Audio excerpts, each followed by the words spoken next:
তার বাচ্চাকে দিয়ে দিয়েছে মরণ।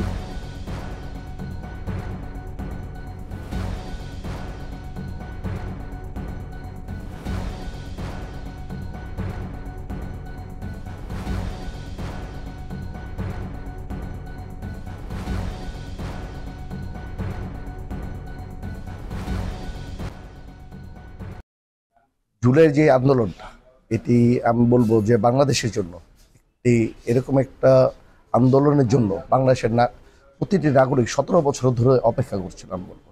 কারণ এটা একদিনে হয় না, এটা একটা বিস্ফোরণ হয়েছে। এটা বিভিন্ন দিনের সংগ্রামের পরে আস্তে আস্তে করে এই জুলাইতে সব জনগণ, মানুষ সবাই তার পরিবারের তার বাচ্চাকে দিয়ে দিয়েছে মরণ, মানে মারা গেলে মারা যাবে কিন্তু দেশকে স্বাধীন করে আসতে হবে, এরকম ওয়েতে তাদের পাঠিয়ে দিয়েছে।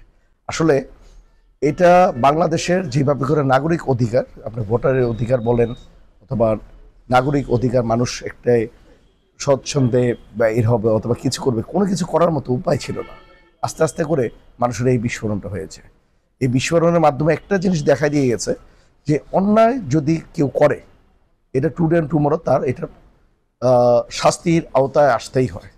আমি বলবো যে যেই সরকার আজকে যেই ধরনের কাজটা করে গেছে তাকে বাংলাদেশের মাটিতে এনে যাদের শাস্তির আওতায় যাদের নিয়ে আসে। আর জুলের যে স্মৃতির কথাগুলি আপনারা বলছেন, জুলের স্মৃতিটা আসলে আমরা যখন প্রথম আস্তে আস্তে করে ছাত্রদের সাথে, ইভেন আমাদের দলীয় যারা আছে তাদের সাথে বসে যখন আমরা শুরু করলাম, তখন প্রথমে মিছিলটা ছোট আকারে ধারণ হয়েছিল, আস্তে আস্তে করে এটা বড় আকার হয়েছে। আমরা যদি দেখি আজকে সারা বাংলাদেশের সবচেয়ে বড় আন্দোলন হয়েছিল ঢাকা চট্টগ্রাম রোডে অথবা নারায়ণগঞ্জ ওয়াইজে আমাদের এই আন্দোলনটা হয়েছে। এখানে কয়শো লোক মারা গেছে, ইভেন কত হাজার লোক মারা গেছে এটা আমরা বলতে পারছি না।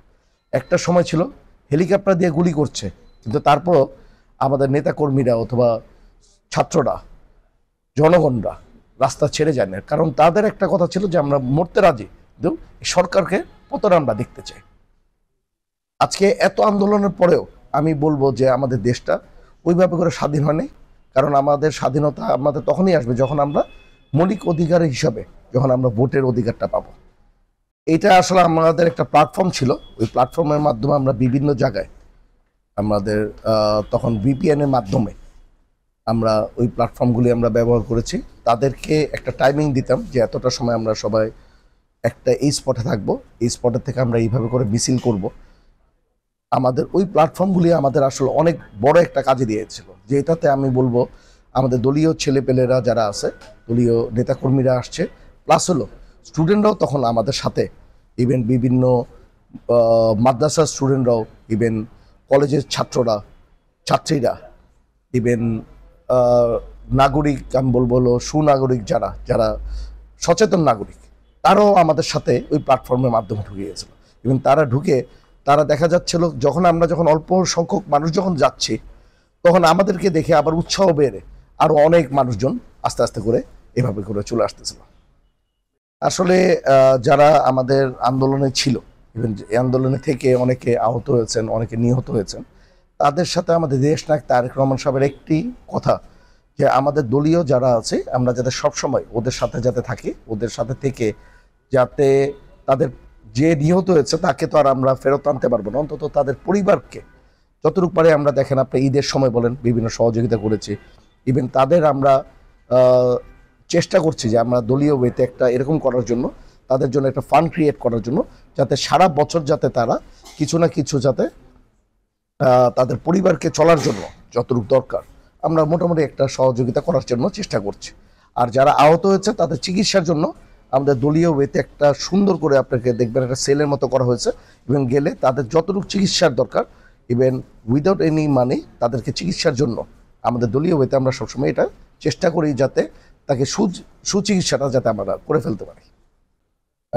আসলে আমি অনেক সময় প্রেজেন্ট হয়েছি, বিভিন্ন মানুষ দেখেছে। অবশ্য আমি বলবো যে লাস্টের দিকে আমি একদম পুরোপুরি ফোকাসে চলে আসছিলাম, কারণ আমি দেখতেছি যে আমি ফোকাসে আসলে আরও অনেক মানুষ একসাথে আরও হচ্ছে, এটার জন্য আমি লাস্টের দিকে আমি ফোকাসে চলে আসছিলাম। যেমন যেদিন আমি বলবো 5 তারিখে তো দেশ স্বাধীন হয়েছে, যেটা 4 তারিখের কথা। 4 তারিখে যখন আমি বের হচ্ছিলাম তখন আমি বাসার থেকে অলমোস্ট অনেকের থেকে বিদায় নিয়ে বের হয়েছে, কারণ আমি জানি না আমি কি ওই দিন আর বাসায় ফেরত যেতে পারবো নাকি পারবো না।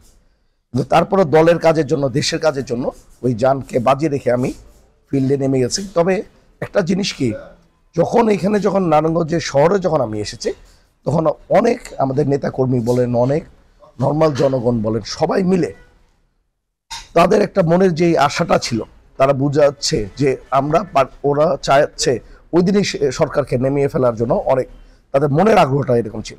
ইভেন সবার এত বড় ক্ষোভ ছিল যে এই ক্ষোভটা বহিঃপ্রকাশটা দেখেই কিন্তু 5 তারিখে শেখ হাসিনা এই দেশ ছেড়ে ভেঙে গেছে।